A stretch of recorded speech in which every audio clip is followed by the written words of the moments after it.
Hey petit Waster, comment tu vas? Alors, la rentrée s'est bien passée? Moi en général je réponds merde. Maintenant que tu sais que ton emploi du temps c'est pas de la merde, vu que t'as 15 heures de cours par semaine, tu vas pouvoir t'inscrire dans une box. En général, dans ces endroits, il y a des règles et des principes à respecter. Bon, comme partout j'ai envie de te dire. Mais comme on peut parfois être des abrutis, aujourd'hui je vais te donner les meilleures astuces pour devenir la personne la plus détestée de ta box. Alors, on en parle dans la vidéo.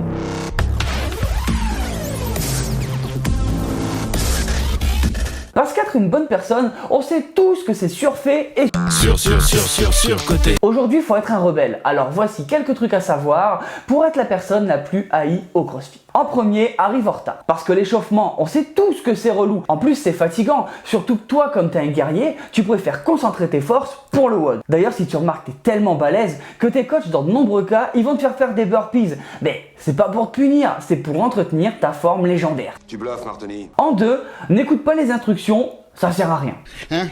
Pourquoi faire? De toute façon, on est d'accord, tu regardes les CrossFit Games pendant 2 ans, t'es OP, tu connais tous les mouvements et toutes les techniques. Et franchement, un snatch, c'est bidon à faire. Et les double under, si une fillette de 10 ans, elle peut y arriver, toi aussi, même sans entraînement. Et l'avantage en plus, si t'écoutes pas les instructions, c'est qu'en plein milieu du WOD, tu vas commencer à pouvoir demander aux gens le nombre de reps, etc. Et c'est bien pour sociabiliser, c'est super sympa. Et tout le monde va aimer te raconter tout ce que le coach a dit. Ouais, c'est vrai ça! En 3, prends le plus lourd possible.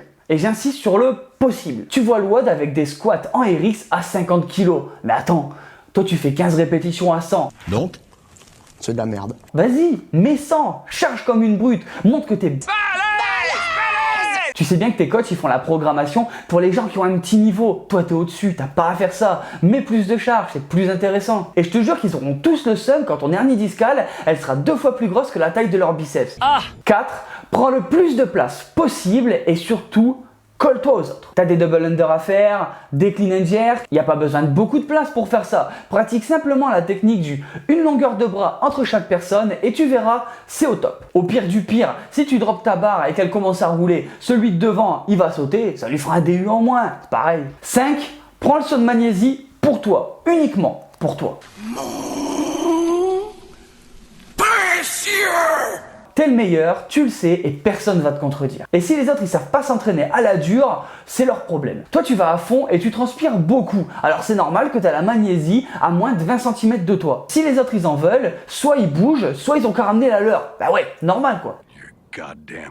D'ailleurs, n'oublie pas de t'en mettre bien partout, de te reverser la moitié du seau sur toi parce que si jamais tu laisses 1 cm² de peau, la barre elle risque de glisser. Donc c'est important, t'en mets vraiment partout. En 6, oui, je sais, il y a beaucoup d'étapes, mais en même temps, ça demande du travail d'être détesté par les autres. Si tu finis le WOD en premier, va narguer les autres. Tu sais très bien que les encouragements, c'est trop positif, ça met pas la haine. Dis-leur qu'ils sont nuls, qu'ils sont lents et qu'ils ont une technique de merde. Tu vas voir, c'est comme ça qu'on fait avancer les autres. Tu verras, c'est efficace et ça va leur donner un petit coup de boost et tu pourras leur dire qu'ils sont pas si mauvais que ça en lançant le kettlebell dans la gueule. Dernier point, à la fin du WOD, ne range pas et ne nettoie pas. T'as saigné, t'as transpiré, t'as même parfois pleuré. N'oublie pas que tout ce qui émane de toi est sacré. C'est un honneur pour le suivant de pouvoir rester en communion avec les fluides de ton corps. Alors surtout, n'essuie rien. Tout comme t'as pas arrangé ton matériel. Il y a des gens qui sont faits pour ça. Ça s'appelle des coachs. Pareil, si on t'a prêté un truc. Bah oui, parce que prêter, c'est pas vraiment dans ton langage. On dit pas prêter, on dit donner.